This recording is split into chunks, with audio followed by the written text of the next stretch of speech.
স্ত্রী মহিলা, তার কাছে 1 বড়ি 1.5 বড়ি আধা বড়ি স্বর্ণ আছে, কোরবানির দিন গহনা আর কি, সাথে 5,000 10,000 টাকা আছে, বেডির নিজের টাকা জমা, ওনার টাকা আছে। এই দুইটা মিলাইলে স্বর্ণ এবং টাকা, অথবা স্বর্ণ এবং রূপা, এই দুইটা মিলাইয়া মহিলার কাছে, মনে করেন জোয়ান মহিলার কাছে রূপা থাকে, রূপার নূপুর বানায়, বুড়ো বেডি জানবে না, কিন্তু জোয়ান মহিলাদের কাছে আছে অনেকের। এই স্বর্ণ এবং রূপা যে দূরে হোক, দুইটা মিলাইয়া যদি 84,000 টাকা দাম হয়, এই মহিলার উপরে কোরবানিও আছে।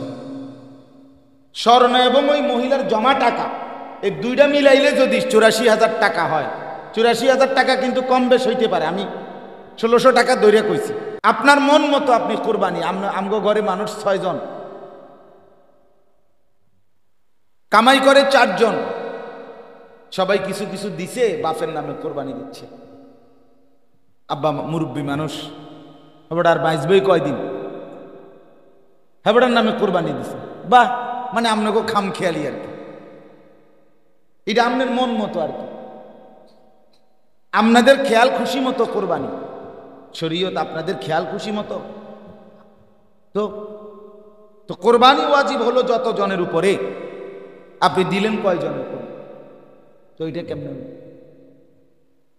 কোরবানির ঈদের দিন 10ই জিলহজ এবং তার পরের 2 দিন, এই 3 দিনের ভিতরে যার কাছে তার সংসারের মৌলিক খরচ, ওষুধপত্র, কাগজ কলম খাতা, বাজার সদাই, এগুলোর অতিরিক্ত যার কাছে যা আছে বাকি, আলগা জমি, আলগা ক্ষেত, আলগা ফসল, আলাদা ব্যাংকে টাকা, ব্যবসার মাল, তার কাছে অতিরিক্ত যা আছে সবটার দাম যদি একত্র করে 52.5 বড়ি রূপার দাম, বর্তমানে 1 বড়ি রূপার দাম হলো ঢাকাতে 1600 টাকা, আমি জিজ্ঞাসা করে দিছি, 84,000 টাকা মোট, তাইলে 52.5 বড়ি রূপার দাম, এই টাকা সমপরিমাণ যদি ওইগুলোর মূল্য হয় ঈদের দিন, 1 বছর না, ওই ঈদের দিনে শুধু ওই দিনে যদি এই পরিমাণ সম্পদ কারো কাছে থাকে অতিরিক্ত 84,000 টাকা মূল্যের, তার উপরেই কোরবানি ওয়াজিব। কি পরিমাণ মুসলমানের উপরে কোরবানি ওয়াজিব বলেন না কেন?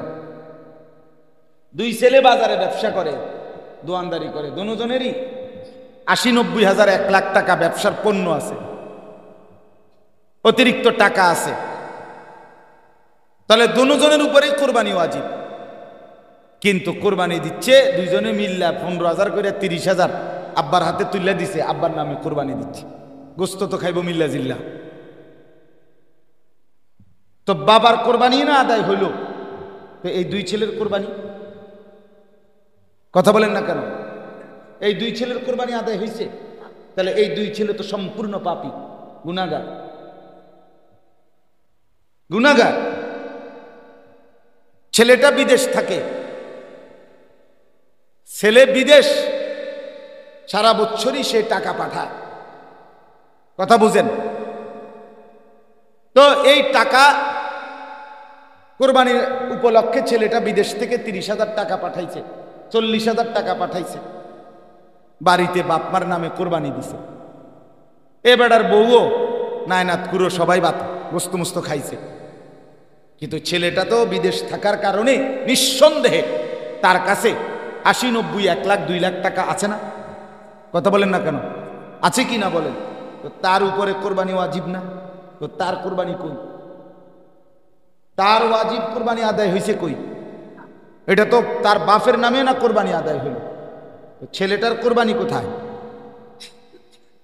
এভাবে যদি 10 বছরও কোরবানি ওই ছেলেটা টাকা দেয় আর বাপের নামে কোরবানি দেয়, তো এর কোরবানি কসম ছেলের কোরবানি আদায় হবে না, সে পাপী থাকবে, গুনাহগারই থাকবে। তো কি পরিমাণ খামখেয়ালি আমাদের সমাজে বলেন না? ছেলে বিয়ে করে নাই কিন্তু কামাই করে, হয় দেশে নলে বিদেশে, কিন্তু হয়তো অবিবাহিত, কিন্তু বালেক, 14 বছরের ঊর্ধ্বে বয়স, এমন ছেলের কাছে 1 লাখ 2 লাখ টাকা জমা আছে, অথচ সে এখনো বিবাহিত না। কোরবানি ওয়াজিব হওয়ার জন্য বিবাহিত হওয়া কোনো জরুরি না। এখানে বালেগ হইতে হবে, মুসলমান হইতে হবে, এবং ওই পরিমাণ সম্পত্তি, ওই যে টাকা 52 ভরি রূপার দাম 84,000 কিংবা কম বেশ হইতে পারে, এই পরিমাণ সম্পত্তির টাকার মালিক সে, নিঃসন্দেহে এই ছেলেটার উপরে কোরবানি আছে। কই তার কোরবানি কই? হেতে তো মাতে না, কারণ হেতে তো বিয়ে করছেন, হেতে হতাৎ গোস্ত রানলে রুটি বানাইলে ভাত খায়, গোস্ত খায়, কথা বুঝছেন? অথচ তার উপরেও কি কোরবানি আছে?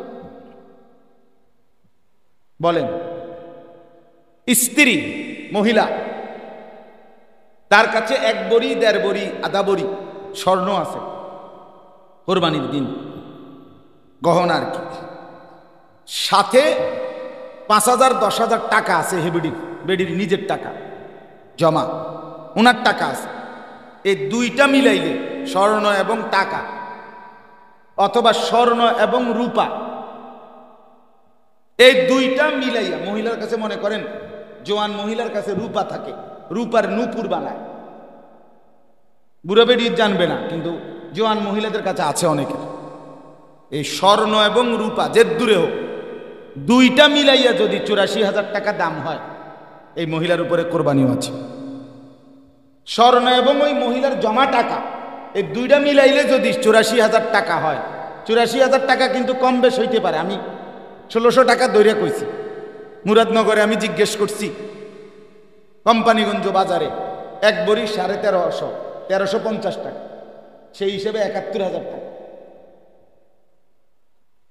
বুঝছেননি হিসাবটা? তাইলে এই মহিলার স্বর্ণ এবং টাকা নগদ 1 বছর লাগবে না, শুধু কোরবানির ঈদের দিন এবং তারপর দিন যে কোনো একদিন যদি এই পরিমাণ টাকা এবং স্বর্ণ দুইটা মিলাইয়া 84,000 টাকা হয়, এই মহিলার উপরে কোরবানি ওয়াজিব। কি পরিমাণ মহিলার উপরে কোরবানি ওয়াজিব বলেন? কই আসেনি, খবর আসেনি? বেডিরে তো দিছে হুদা রুটি বানাইতো, মহিলারে দিছে শুধু কি রুটি বানাইতো, দায়িত্ব দিয়ে দিছে। মহিলা দুনিয়াতে আসছে শুধু রুটি বানাইবো আর ভাত গোস্ত রান্না, আর ব্যাড হইতে বইয়া বইয়া চিহন আলাপ করে রুটি খাবে। বাহ, ওটা বন খায়, রুটি খায়, পান খায়, চা খায়, বিড়ি খায়, ব্যবসা ভালো, বুঝেন না? তেয়া ফুতের বিদেশের এবারে কোরবানি দিয়া মৌজ করে, ফুতেও গুনাগার, বউ গুনাগার, সব নাফরমান লইয়া গোস্ত খায়। কি আশ্চর্য কথা, কি অবাক করা বিষয় বলেন? ওই ছেলে, এটা লই এরকম খটর খটর শুরু করছো কেন? ফালতু বেটা।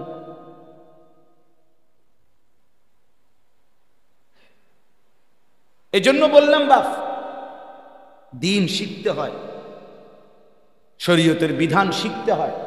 একটা মেয়ে মনে করেন সাবালিকা, অনেক বিয়ে হয় নাই, কিন্তু তার বাপে তার জন্য বিয়ের আগেই স্বর্ণ এবং টাকাও আছে তার কাছে জমা, স্বর্ণও আছে, এমনি দিয়ে রাখছে আগে, মালিক সে। তবে বালেগা, সাবালিকা মেয়ে, 13 বছরের পরে 14-র ভিতরে মেয়ে সাবালিকা হয়। যেদিন মাসিক ঋতুস্রাব শুরু হয় সেদিন থেকেই সাবালিকা। ছেলেটার যেদিন প্রথম বীর্যপাত হয় সেদিন থেকেই সে বালেগ। তাহলে ওই মেয়েটা স্বর্ণ এবং টাকা যদি তার কাছে থাকে, অবিবাহিত হোক, তার উপরেও কোরবানিও আছে, তার কোরবানিও আদায় করতে হবে। আমি আপনার গত বছর 1 লাখ টাকা হাওলাত দিছিলাম, মনে করেন গত 1 মাস আগে বা 2 মাস আগে, 6 মাস আগে, 9 মাস আগে, 1 বছর আগে। আপনি দেন না। ঈদের দিন আমি এমনি, আমার দ্বারা কোনো টাকা ছিল না, কোরবানি দিলাম না হইলে মনে করেন, কিন্তু আমার ওই পাওনা টাকাটা ঈদের দিন আপনি আমারে দিছেন।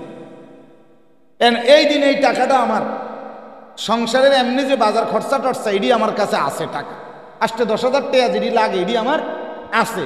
তাহলে এই টাকাটা অতিরিক্ত কিনা, ওই যে পাওনা টাকাটা দিলেন, আজকে দিলেন কোরবানির দিন, বা তারপর দিন, তাহলে এই ব্যক্তিকে কোরবানি করা ওয়াজিব। আপনি কোরবানি দিতে হবে, কারণ আপনি না এখন কি হয়ে গেছেন, 84,000 টাকার বেশি মালিক হয়ে গেছেন না। আপনি যদি কোনো মা খাইছে না তো টেয়া লইয়া বিপদে না পড়লেন, পাওনা টাকা নিয়ে কি করলাম। তা আমার কাছে বুদ্ধি আছে, আপনি এই টাকা না নিয়ে হাতের মাফ করে দেন ওই বেটারে, তাহলে আপনার কোরবানির 20,000 টাকা বাচ্চা গেল, 80,000 টাকা চলে গেল।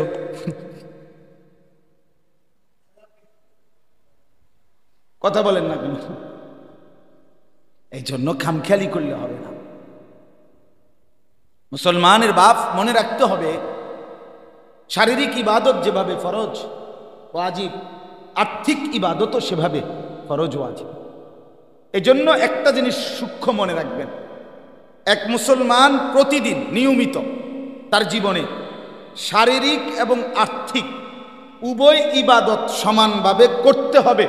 এই প্রয়োজনীয়তা গুরুত্বের জন্যই কোরআনুল কারীমে আল্লাহ তাআলা যত জায়গায় নামাজের কথা বলছেন, তত জায়গায় রোজার কথা না, যাকাতের কথা, ইনফাকের কথা, আল্লাহর রাস্তায় সম্পদ ব্যয়ের কথা বলেছেন। বুঝছেননি আপনি কথা? এটা আপনারা শুনছেন নিয়ে ওয়াজ, এটা কোনোদিন অবশ্যই শুনছেন যে কোরআনে যতবার নামাজের কথা ততবার যাকাতের কথা, এটা বলছেন না? আপনারা শুনছেন না? শুনছেন মিয়া, মিছে কথা কইন, শুনছেন। তাহলে কেন কেন বারবার এটা বললেন? আল্লাযীনা ইউমিনুনা বিল গায়ব ওয়া ইউকিমুনাস সালাতা ওয়া মিম্মা রাযাকনাহুম ইউনফিকুন। এই যে নামাজ, ইনফাক, ইনফাক মানে আল্লাহর রাস্তায় সম্পদ ব্যয় করা, বুঝছেন? ইনফাক কোন, তো এই শব্দটা কোনছে? ইনফাক এটা কোন বলেন? মাতালারের না মুখে বলেন? এই যে এটা আপনি বুঝছেন, এটাই যাকাত, এটাই সাদাকা, এটাই আল্লাহর রাস্তায় টাকা খরচ করা, সবটা এটার ভিতরে। কোরআনে আল্লাহ বলছেন, ইন্নামাল মুমিনুনাল্লাযীনা ইযা যুকিরাল্লাহ ওয়াজিলাত কুলুবুহুম ওয়া ইযা তুলিয়াত আলাইহিম আয়াতুহু যাদাতহুম ঈমানান ওয়া আলা রাব্বিহিম ইয়াতাওয়াক্কালুন। মুমিনের সিফাত বলছে আল্লাহ 5টা, এর মধ্যে চতুর্থ এবং পঞ্চম, আল্লাযীনা ইউকিমুনাস সালাতা ওয়া মিম্মা রাযাকনাহুম ইউনফিকুন। এই যে নামাজ এবং ইনফাক, উলাইকা হুমুল মুমিনুনা হাক্কা, আল্লাহ বলে এরাই সত্যিকার অর্থে মুমিন। তাহলে কি বোঝা গেল বাপ? এক মুসলমান মানেই হলো যে নামাজও পড়বে নিয়মিত, আল্লাহর রাস্তায় সম্পদ ব্যয় করবে, এটাও নিয়মিত, কখনো যাকাত দিবে, কখনো কোরবানি দিবে, কখনো হজ করবে, কখনো উমরা করবে, কখনো দান করবে, কখনো সাদাকা করবে, নিয়মিত। আমার আয় যেমন চিন্তা করি নিয়মিত, আমার সম্পদ আল্লাহর রাস্তায় খরচ করতে হবে, তাও নিয়মিত, হোক 1 টাকা, হোক কয় টাকা, 1 টাকা হোক, ওয়ালাউ বিশিক্কি তামারা। নবী সাল্লাল্লাহু আলাইহি সাল্লাম বলেন, প্রয়োজনে খেজুরের দানা, প্রয়োজনে খেজুরের দানাটা দিয়ে হলেও নিজেকে জাহান্নাম থেকে বাঁচাও। ছোট্ট হোক, সামান্য আটানাই হোক, 50 পয়সাই হোক, জাহান্নাম থেকে বাঁচাও। ইত্তাকুন নার ওয়ালাউ বিশিক্কি তামারা, জাহান্নাম থেকে বাঁচাও। সাদাকা জাহান্নাম থেকে বাঁচাও, আল্লাহর রাস্তায় খরচ জাহান্নাম থেকে বাঁচাও। কোরআনুল কারীমে আল্লাহ বলছেন, ওয়াল্লাযীনা ইয়াকনিজুনা আয-যাহাবা ওয়াল ফিদ্দা ওয়া লা ইউনফিকুনাহা ফী সাবিলিল্লাহ ফাবাশশিরহুম বিআযাবিন আলীম। সরাসরি কোরআনে, যারা স্বর্ণ রৌপ্য সম্পদ জমা করে অথচ আল্লাহর রাস্তায় ব্যয় করে না, এই যে ফরজ খাতে, ওয়াজিব খাতে, নফল খাতে ব্যয় করে না, আল্লাহ বলছেন, হে নবী, তাদেরকে অত্যন্ত ভয়ানক আযাবের সুসংবাদ, খুশখবরি জানান। একটি সুসংবাদ, আপনাকে সাংঘাতিক পীড়া দেওয়া হবে। আমরা অনেক সময় মাদ্রাসায় পড়াকালীন বলতাম, আইয়ো তোমারে আজকে আই মজার খবর আছে, তুমি যাও হুজুর, তোমার কথা জিঙ্গাইছে, বলি না, যাও তা আল্লাহ বলছে ফাবাশশিরহুম, সুসংবাদ দেন। সুসংবাদ কিসের? বিআযাবিন আলীম, অত্যন্ত ভয়ানক আযাবের। আল্লাহকে যদি বলেন আল্লাহ কেমন ফিডাটা ফিটবেন, একটু স্যাম্পল কইবেন, হালকা একটা যদি আইডিয়া দিতেন ফিডাটার ধরনটা কেমন, তো আল্লাহ বলে আচ্ছা তো ধরনটা একটু বলি। ইয়াউমা ইউহমা আলাইহা ফি নারি জাহান্নাম, তোমার সম্পদগুলো জাহান্নামের আগুনের মধ্যে পোড়াইয়া গোল বানানো হবে, গোল ফুটবলের মতো বানাইয়া, সেই ফুটবলের চাকা দিয়া মানে সম্পদের গোল চাক্কাটা দিয়া আগুনে পুরানো এটা দিয়া, ফাতুকুয়া বিহা জিবাহুহুম ওয়া জুনুবুহুম ওয়া যুহুরুহুম, তোমার কপালে, কোমরে, পিঠে দাগ লাগানো হবে। কতক্ষণ? হাসরের মাঠে বিচার কাজ চলবে যতক্ষণ। হাসরের মাঠে বিচারের কাজ চলবে কতদিন জানে শুধু আল্লাহ। বাকি একদিন কতটুকু টাইম আল্লাহ বলছে 50,000 বছর। কসম খোদা, কোরআনের আয়াত। একদিন কয় হাজার? একদিন, একদিন। জি চাচা, 50,000 বছর। কোরআনের আয়াত। ফি ইয়াউমিন কানা মিকদারুহু 50,000 সানাহ। রব্বে করিম বলে হাসরের ময়দানের একদিন 50,000 বছর। এভাবে চলবে কতদিন বান্দা? আমি আল্লাহ ছাড়া কেউ জানে না। যতদিন, যতক্ষণ, মিশকাতে হাদিস আছে, আল্লাহর নবী বলছে হাসরের ময়দানে বিচার চলবে যতক্ষণ যাকাত আল্লাহর রাস্তায় সম্পদ ব্যয় করে নাই, আদায় করে নাই, ওই নাফরমানের হাসরের ময়দানে দাগ লাগাইতে থাকবে ততক্ষণ। কি ভাবছেন বাপ? এই জন্য আজকে শুধু এই বিষয়টা বলবো। নামাজ যেমন গুরুত্বপূর্ণ, তো যাকাত গুরুত্বপূর্ণ হলো না কেন? কথা বলেন না কেন? হ্যাঁ, ইসলামের খুঁটি না? হজ গুরুত্বপূর্ণ হলো না কেন? আমি হুজুর একটা মাসলা বলি, আপনাদের শুধু একটা মাসালা বলি, আপনারা কিন্তু শুধু মিলাইবেন। এরপর একটা টিস্যু বক্স আছে না, যে বক্সে বা ছোট্ট রেহালে, যে প্লাস্টিকের রেহাল, যদি দেখেন তো আসেনি, ওটা রাখতাম। একটা মাসালা বলি চাচা, আপনারা কদ্দুর শুনেন। কোন ব্যক্তির কাছে তার যে বসত বাড়ি যেটার মধ্যে থাকে, সবাই মিলাইয়েন, আপনারা সবাই তাকাইয়েন না, আপনারা আমার দিকে দেখেন। কোন মুসলমানের তার যে বসত বাড়িটা যেটার মধ্যে সে থাকে, এইটা বাদে, হ্যাঁ মাশাআল্লাহ,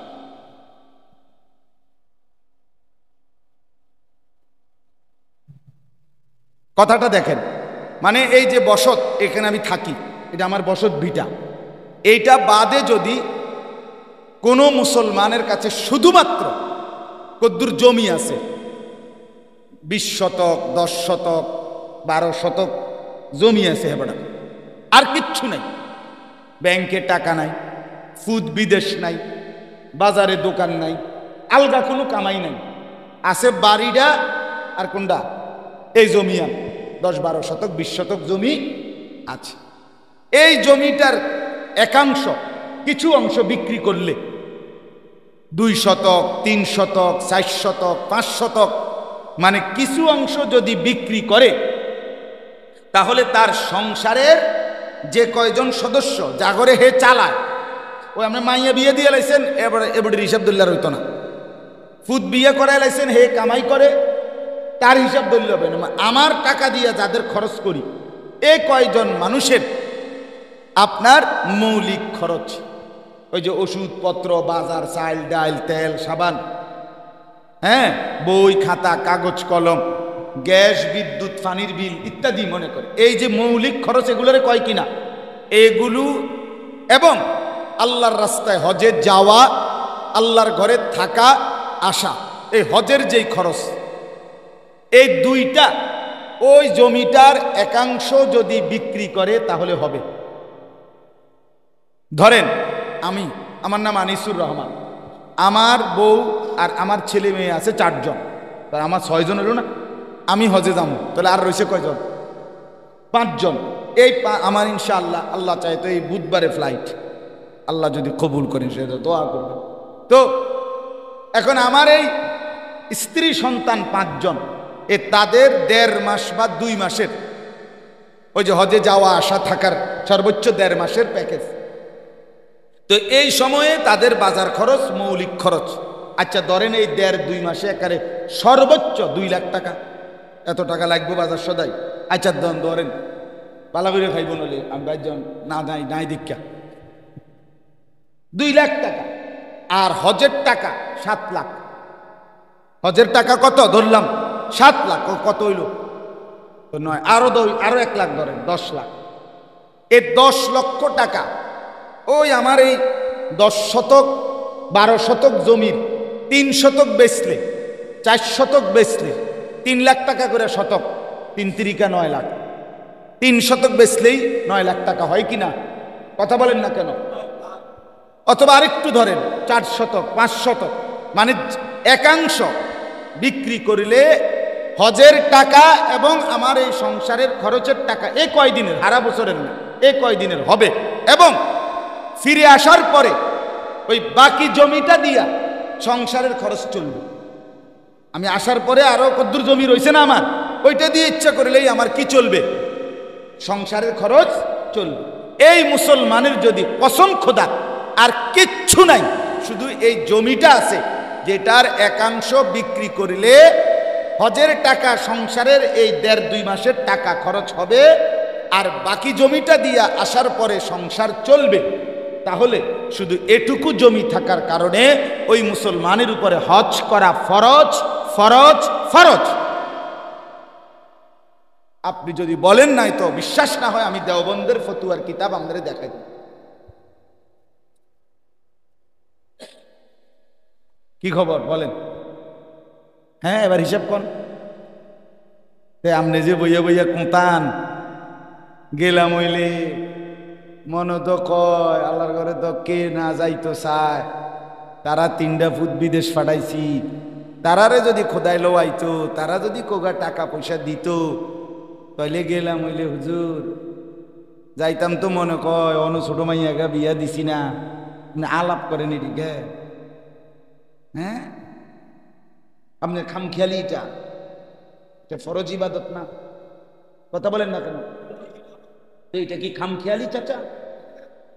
তো আপনার মাইয়ার বিয়া মা আইয়া বললাম না, বুঝছেন না? মানে যদি একাংশ অর্থাৎ যদি এমন হয় যে আমার এই 9 লাখ টাকা ব্যবস্থা করতে পুরা জমিটা বেচতে হইব, কথা বুঝছিনি, তাইলে হবে না। ও আমি তো এটা ভাঙ্গেই করলাম, বুঝছেননি চাচা? আবার ঠিক আছে, উনি জিজ্ঞাসা যে আইয়া খাইব কি, এটাই তো বললাম।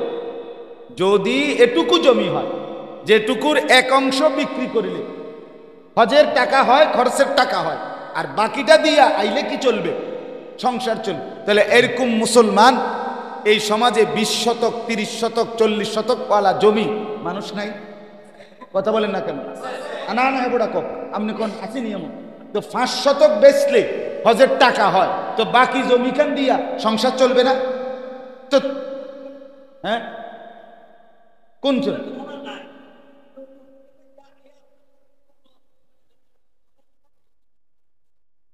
পরে কয়দিন আপনি বাঁচবেন, এই হায়াতের নিশ্চয়তা কয়দিন? তো তাইলে আপনি এটা বুঝবেন কেমনি? কথাটা বুঝছেন না? আপনি তো 200 বছরের হায়াত লই আসেন নাই। তাইলে যার হায়াত আছে তার রিজিক আছে কিনা বলেন? যাকে আল্লাহ হায়াত দিছেন তাকে আল্লাহ রিজিক দিছেন কিনা? তো যার হায়াত, যার রিজিকও আছে, অবশ্যই রিজিক আছে। ওমা তাইলে তো আমরা কেউই কোনোদিন, আমার কাছে মনে করেন আমি 20,000 টাকা কোরবানির আমি এটা খরচ করতাম না জীবনও, কারণ আমার যদি এই টাকাটা তো 30 বছর পরে হইলো লাগবে। রে ওমা কথা বুঝছেন না? আমার টাকা কি কোনোদিনও শেষ হইতো না? তো তাহলে আমি কেমনে কোরবানি দিবেন? আপনি কেমনে দান করবেন? আপনি তো 10,000 টাকাও দরকার না। এখন না 1 লাখ টাকা আছে, তো এই 1 লাখ টাকা যে সময় খরচ হয়ে যাব, তো সেই সময় আপনার এই 10,000 টাকা লাগবে না? তো এই কথা চিন্তা করলে আপনি জীবনে কোনোদিন আর্থিক ইবাদত করতে পারবেন? এটা বুঝতে হবে। এই জন্য এই পরিমাণ জমি যে আসার পরে সংসার চলবে স্বাভাবিকভাবে, এটা দিয়েই চলবে, এটার আয় দিয়েই জমি ফসল উঠবে, এটা দিয়ে চাষাবাদ করবে, এর দিয়েই চলতে পারবে। সেখানে আমাদের সমাজে মুসলমান শুধু জমির মালিক না, জমিও আছে অনেক, ছেলে বিদেশ, নিজের আলগা কামাই আছে, গোলা ভরা ধান আছে, এক সিজনে যেই ফসল হইছে এই ফসলের মধ্যে খায় যে দূর বেচে না বাকিটা, কতমুখী টাকা ওনার কাছে আছে, আছে না বলেন না কেন? বলে এই সবগুলো টাকা থাকার পরেও এই মুসলমান তো হজে যায় না, সে তো হজে যায় না, বরঞ্চ ৯০০ বলে ছেলে বিয়ে দেই নাই, মেয়ে বিয়ে করাই নাই, বাড়িতে একখান ঘর করি নাই, আরো কদ্দুর জমি কিনি নাই। এগুলোর সাথে হজ্জের কি সম্পর্ক বলেন? তাহলে আমি ছোট্ট উদাহরণ দিলাম, রাত হইছে দেখে দেরি করতে চাচ্ছি না, কিন্তু আপনাদের কাছে এটা বুঝাইলাম বাবা রসুল। এবার একটা কথা শুনেন, সাংঘাতিক কথা শুনেন। রাসূলুল্লাহ সাল্লাল্লাহু আলাইহি ওয়াসাল্লামের পরিষ্কার হাদিস, হজ ফরজ হওয়ার পরেও যে মুসলমান হজ না করে মৃত্যুবরণ করলো, খোদার কসম নবী বলছে যে সে হয় ইহুদি মরলো নয় খ্রিস্টান মরলো, তুই বেঈমান মরলি, মুসলমান মরলি না, রাসূল বলছে। কত বড় কথা বলেন! এরপরে আর কি কথা থাকে? ফালিয়ামুত ইনশা ইয়াহুদিয়ান ওয়া ইনশা নাসরানিয়ান। ওফো, আমার এ কথাও নবী বলে নাই যে তার মৃত্যু হয় মুসলমানের হইছে নয়তো ইহুদির মৃত্যু হয়েছে, এটা না। তার মৃত্যু ইহুদির মৃত্যু হলো অথবা খ্রিস্টানের মৃত্যু হলো, মুসলমান শব্দটাই সরাইয়া ফেলছে নবী।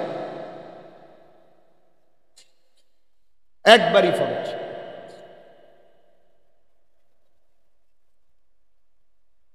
না না না, একবারই তো, মা একবারের কথাই তো বলতেছি, একবারই তো টোয়া পাইতেছি না আমরা, করুন না, একবারই তো যাইতে চাচ্ছে না। প্রশ্ন তো একবার নিয়েই, একবার নিয়েই প্রশ্ন, একবার যাওয়ার জন্যই বলা হচ্ছে।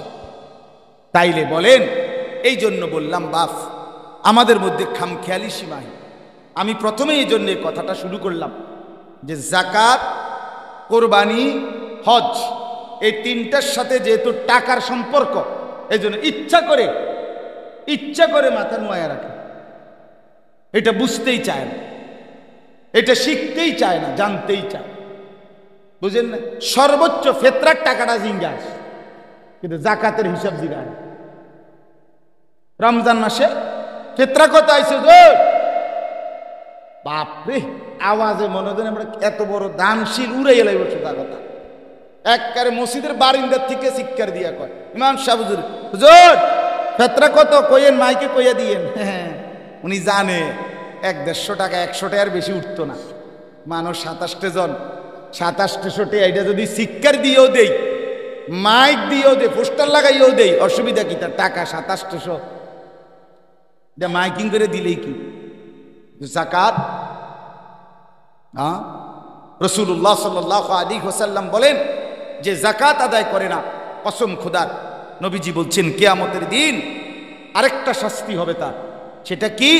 মুসসিলা মালুহু শুজাআন আকরা, তার এই মালগুলোকে অত্যন্ত বিষধর কালো সাপ, যেটা টাক মাথাওয়ালা, বিষের কারণে যার মাথার চুল নাই, এরকম টাক মাথা বিশিষ্ট বিষধর সাপের আকৃতি দিয়া তাকে পেঁচাইয়া তার 2 গালের মধ্যে ওই সাপ ঠোকরাইতে থাকবে আর বলবে, আনা মালুকা আনা কানজুকা, আমি তোর জমানো মাল, আমি তোর জমানো সম্পদ।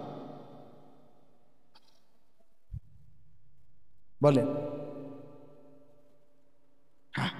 এই জন্য আমাদের জীবনের ইবাদত, জানের আল্লাহর জিকির, কোরআনুল কারীমের তেলাওয়াত, 5 ওয়াক্ত নামাজ, রোজা, এটা যেমন জরুরি, আমাদের অর্থের ইবাদত, যাকাত, কোরবানি, হজ, এটাও জরুরি। এটা ফরজ ওয়াজিব, এটা নফল না। আপনি মন চাইলে, এটা আওয়াবিন নামাজ না, যাকাত মানে আওয়াবিন, হজ মানে তাহাজ্জুদ, নফল ইবাদত, যে আপনার করলে অনেক সওয়াব, না করলে সমস্যা নেই, এমন জি না, এটা ফরজ।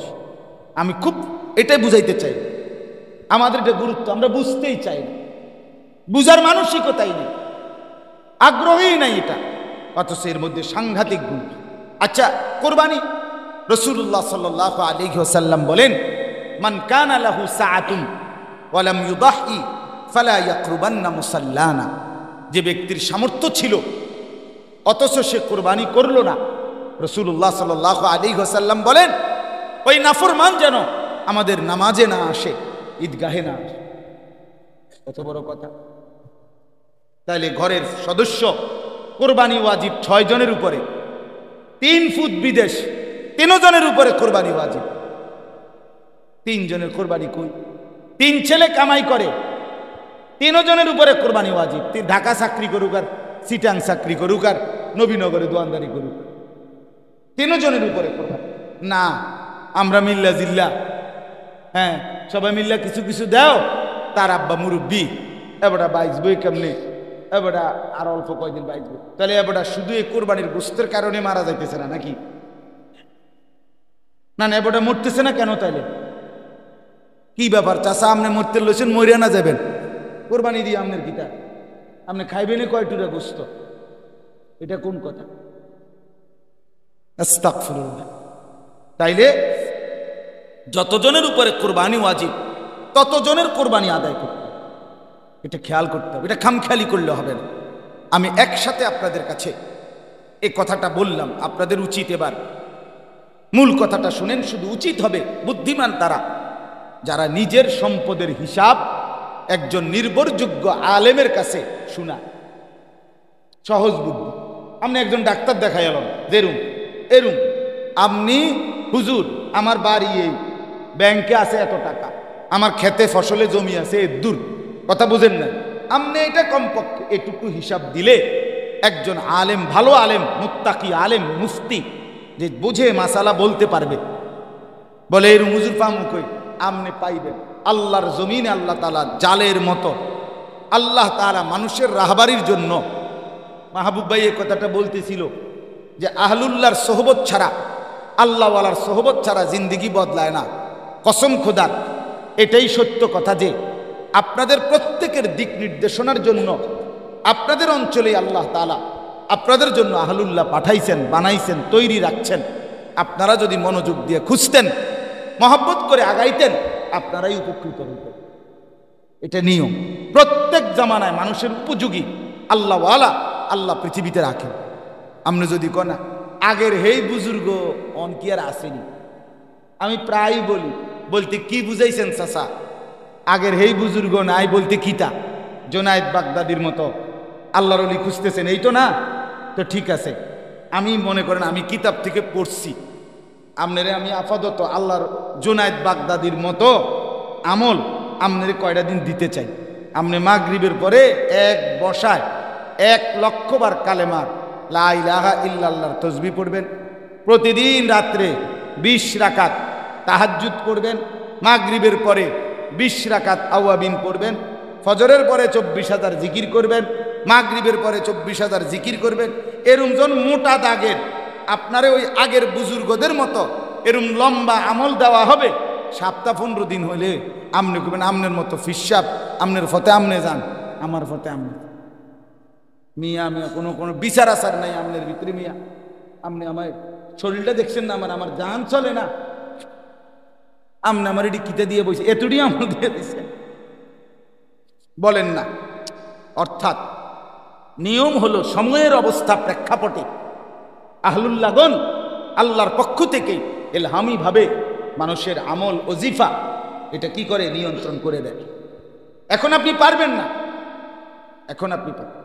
ইমামে রব্বানি হযরত মাওলানা রশিদ আহমদ গঙ্গুহি রাহমাতুল্লাহ শেষ জীবনে চোখে দেখতেন না, চোখ দিয়া পানি পড়তো, চোখে দেখতেন না। উনি শেষ জীবনে উনি আফসুস করে বলতেন, আহা, যখন চোখে দেখতেন না, বুড়া হয়ে গেছে একদম, তখন বলতেন, হায় আমি তো আগের মতো আল্লাহ তাআলার তাসবিহ, জিকির, কালেমা শরীফের জিকির করতে পারি না। তখন ওনারে জিজ্ঞেস করছে, হযরত আপনি এখন এই বৃদ্ধকালে শেষ বয়সে কালেমার জিকির কয়বার করেন? এখন তো মাত্র 1,00,000 বার প্রতিদিন কালেমা শরীফের জিকির করি, আগের মতো তো পারি না বাপ। চলেন না, আমিও জুনায়েদ বাগদাদি, আমনেও মুরিদ, আইন না, চলেন শুরু করি।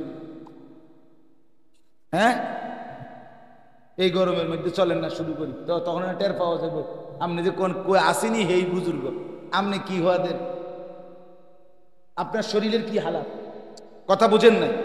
এই জন্য আহলুল্লাহ আছে, আছে কিনা বলেন না কেন? আমাদের অবস্থা অনুপাতে আমাদের জন্য আল্লাহ পাকের প্রিয় বান্দা আছে কিনা বলেন না? ঠিক এরকম আপনাদের প্রত্যেক মাসআলা সঠিকভাবে বুঝাইয়া দেওয়ার মতো উপযুক্ত মুফতি আলেম খোদার কসম আল্লাহ তাআলা জমিনের সর্বত্র জালের মতো বিছাইয়া রাখছেন, আছে আছে আছে, কোনো সন্দেহ আছে, অবশ্যই আছে।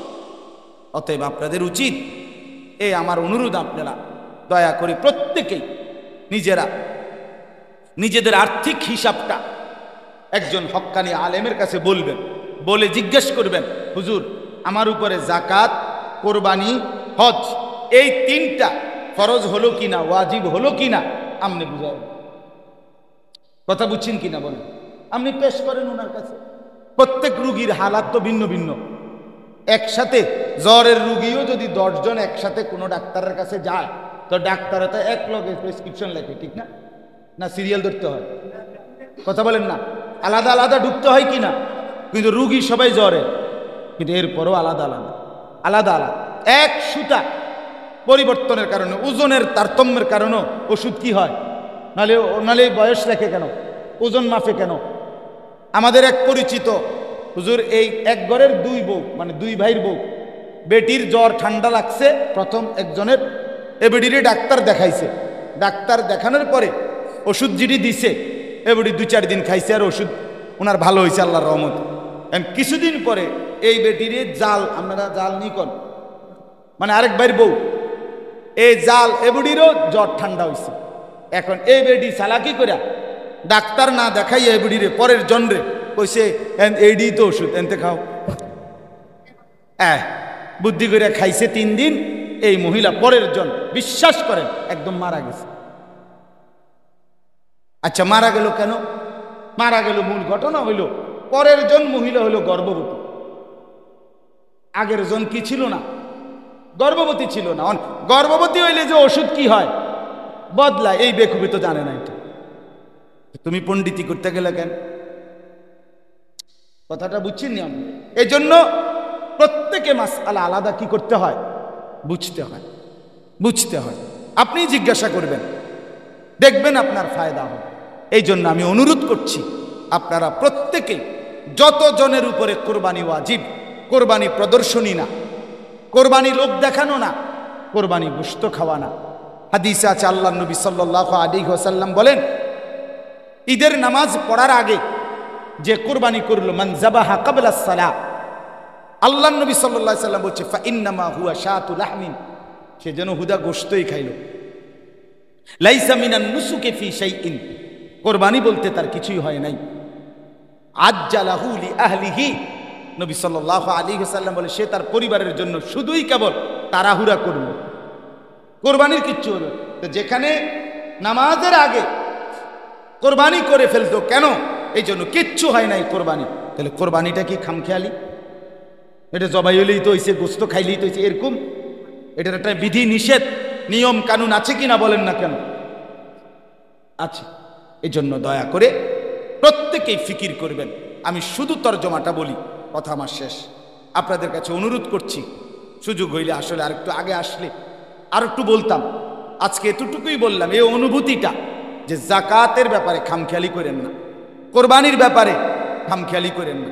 আপনাদের পুরুষদের উপরে, আপনাদের উপযুক্ত ছেলেদের উপরে, কামাই রোজগারি করে যারা, আপনাদের স্ত্রীদের অনেকের উপরে, ফুতের বউয়ের অনেকের উপরে কোরবানি, অধিকাংশের উপরে কোরবানি ওয়াজিব।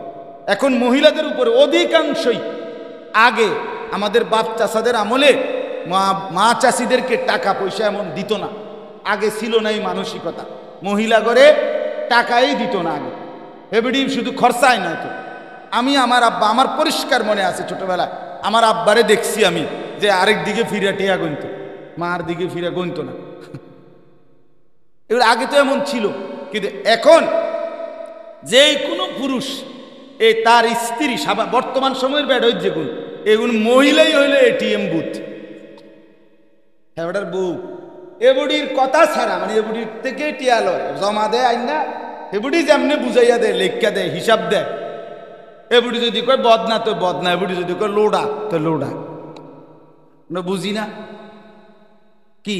রাসূলুল্লাহ সাল্লাল্লাহু আলাইহি সাল্লাম বলছে না কিয়ামতের আলামত এটা হবে, আতা আর রাজুলু ইমরাআতাহু, স্ত্রীর গোলামি করবে, আক্কা উম্মাহু, মায়ের নাফরমানি করবে, আদনা সাদিকাহু, বন্ধুর কে ঘনিষ্ঠ বানাবে, আকসা আবাহু, বাফেরে তাড়ায় দিবে। বন্ধুর কপালে মোগলাই পরোটা জোটে, বাবার কপালে একটা চাও জোটে না।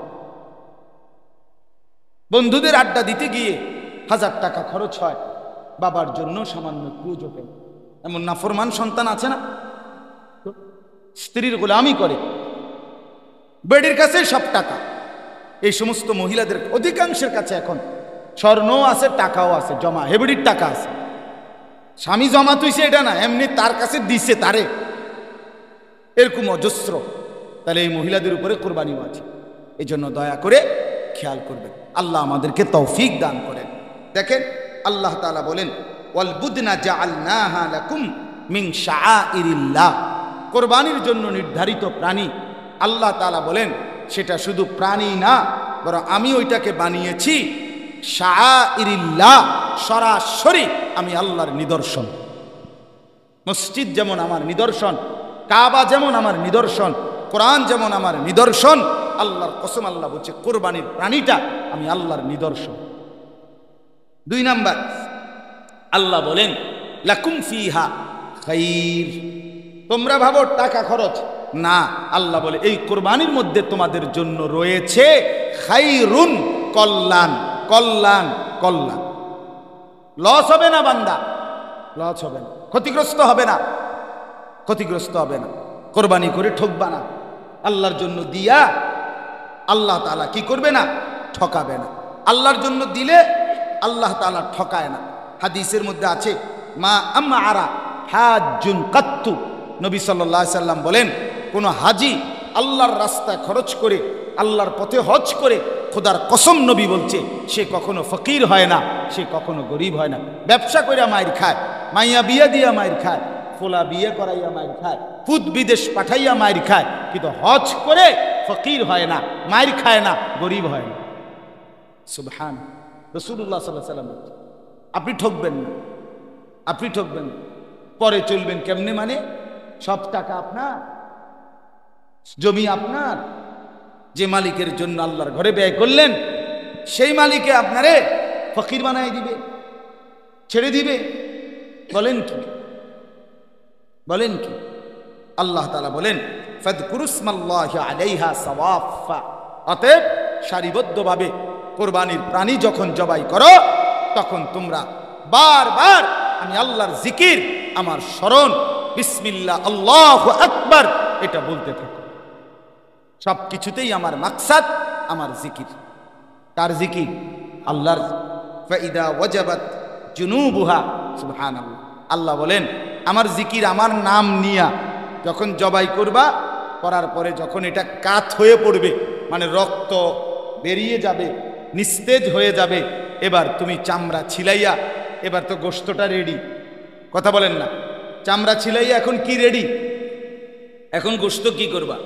আল্লাহ তাআলা বলেন ফাকুলু মিনহা, তুমি খাও, ওয়া আতঈমুল কানিআ ওয়াল মু'তার, এবং সাথে আরো 2 শ্রেণীকেও খাওয়াও। তারা যারা চায় নাই হাত পেতে কিন্তু দুর্বল, তাদেরকেও খাও। নিকটতম দূর আত্মীয় স্বজন দুর্বল কিন্তু তারা চায় না, তাদেরকে খাও। ওয়াল মু'তার, এবং যারা হাত পাচ্ছে, অভাবী, দুস্থ, অসহায়, তাদেরকেও খাও। তুমিও খাও, স্বজনকেও খাওয়াও, গরিব দুঃখীকেও খাও। কাযালিকা সাখখারনাহা লাকুম, আমি আল্লাহই তোমাদেরকে এই প্রাণী তোমাদের অধীনস্থ করে দিয়েছি, লাআল্লাকুম তাশকুরুন, যেন তোমরা আমার শুকর আদায় করো। কেন খাইতে দিলাম? আমার শুকর আদায়, আমার শুকর আদায়। এবার মজার একটা কথা বলি, শেষ কথাটা, মজার কথাটা হইল আমি যেন আল্লাহকে বললাম, আল্লাহ আপনি আমার কথাটা কিন্তু শোনেন, মনে করেন আল্লাহরে কইলা মারি মহব্বত করে যে আমি 60টা বাজার খুঁজা বিশ্বাস করেন গরুটা কিনছি, যেই গাম আমার বাইয়ে বাইয়া পড়ছে এই প্রচন্ড গরমে একটা একটা করে গরু চাইয়া বড় যত্ন কইরা গরুটা আমনে লেগে কিনছি, আপনার জন্য কোরবানি দিছি, জবাই করছি, চামড়া ছিলাইছি, গোশত ইয়া করছি, আলগা করছি। এখন আপনি যে কইলেন গোশতটি আমি খাইতাম আমিই নিতাম, আপনি কি কিছুই নিবেন না? আপনি লেগে এত কিছু করলাম, আপনি কুদ্দুর নেন, আপনি একটু নেন, একটু গোশত নেন। সুবহানাল্লাহ।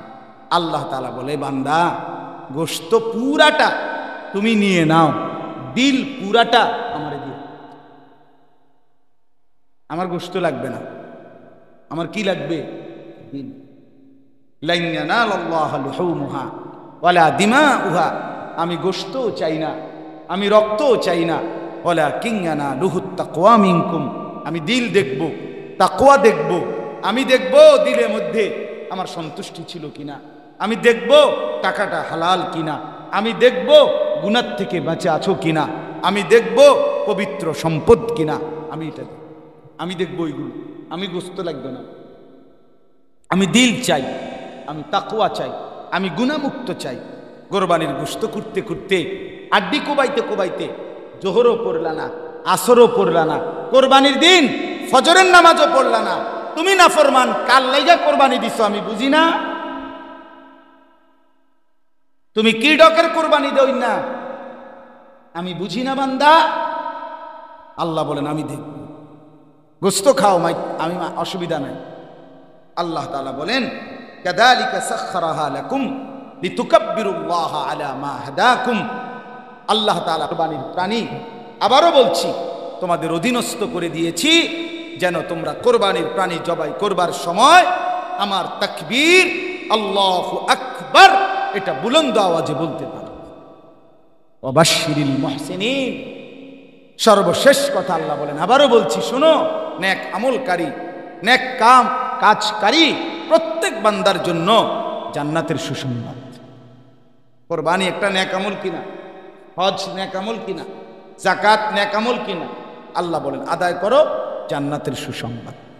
অতএব বাপ আবারও বললাম যাকাত, কোরবানি, হজ এই তিনটা ইবাদত ফরজ ওয়াজিব জেনে বুঝে মাসআলা শিখে আদায় করার চেষ্টা করুন, খামখেয়ালি করবেন না। আপনি বুঝ জানেন আপনার উপরে কোরবানি ওয়াজিব না হইলে আমার কোনো সাফাসাফি নেই, আপনার উপরে যাকাত ফরজ না হইলে আমি কোনো সাইপা ধরে দিতেন কইছি যে না কারো দিতেন না, আপনি 14 গোষ্ঠী দিতে হইব, দেখ কেমন কন্যাকন্যের কথা।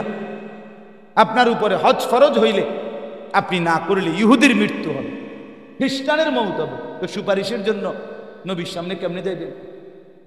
ইহুদি নাসারারে কি সুপারিশের লাইনে ধরতে দিবে? হাউজে কাউসারের পানির জন্য কেমনে যাবে?